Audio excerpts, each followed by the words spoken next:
At sabi nga ni Sandro, didiretso na tayo ngayon sa ating Panahon TV para sa ating weather updates kasama si Amor La Rosa. Magandang umaga, Amor. Yes, good morning, JC. Good morning, Pilipinas. Ngayong umaga po makakasama po natin si Mr. Mano Mendoza na weather forecaster ng Pag-asa. Good morning, Mr. Mendoza. Good morning, Amor, at good morning din sa ating mga televiewers.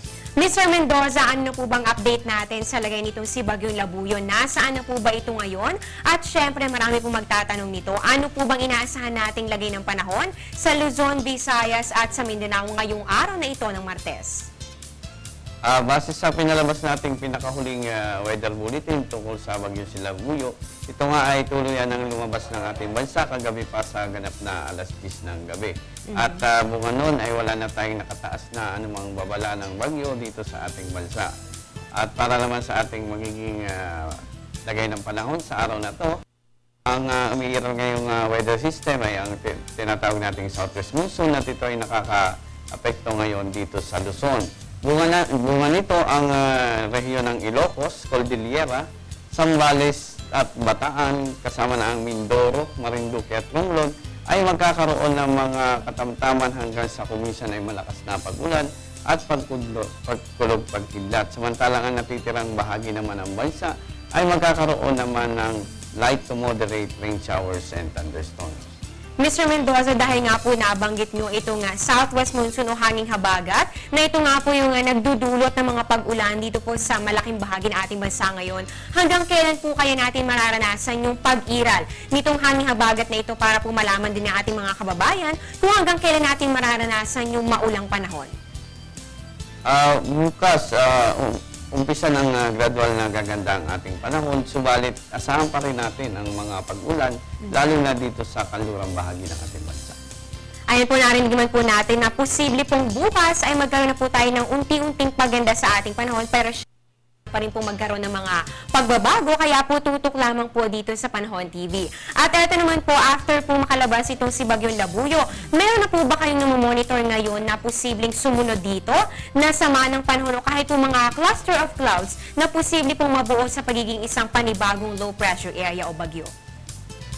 Sa ngayon, wala pa naman tayong namamataan na anumang sama ng panahon na maaaring sumunod dito kay Labuyo. Ayan, good news po yan para sa ating lahat. Pero syempre, babantayan pa rin po natin kung ano po yung mga kaganapan na mangyayari dito po sa ating mga weather systems, dito po sa ating area of responsibility. At eto naman po, Mr. Mendoza, dahil kasalukuyan pa rin pong umiiral sa ating bansa, itong ating southwest monsoon o hanging habagat. Ngayon po, inaasahan pa rin po natin yung mga paglaki po ng mga alon. So ngayong araw na ito po ng Martes, saan po ba nakataas itong ating gale warning? Itong gale natin, nakataas ito sa western seaboard ng Northern Luzon, sa central at southern Luzon.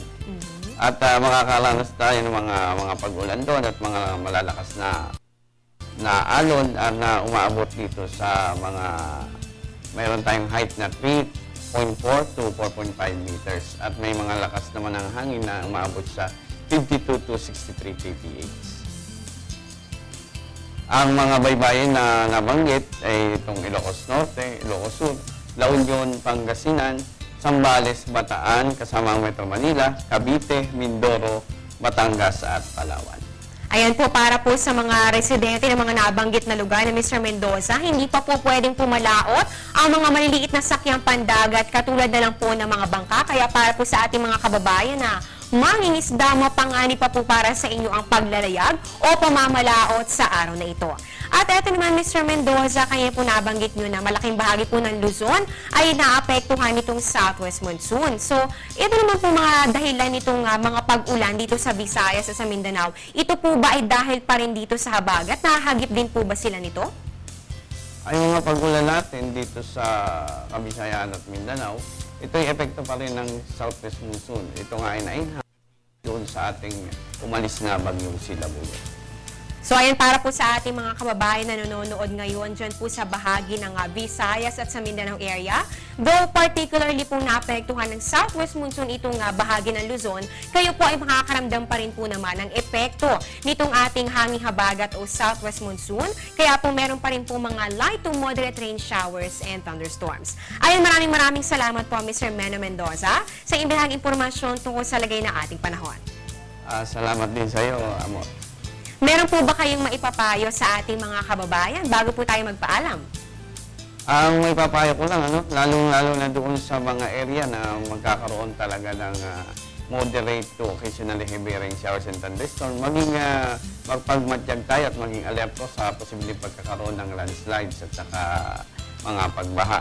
At doon naman sa ating mga mangingisda, para doon sa mga delikadong lugar na nabanggit natin, sana po ay sumunod tayo na huwag munang pumalahot para maiwasan natin ang mga sakuna.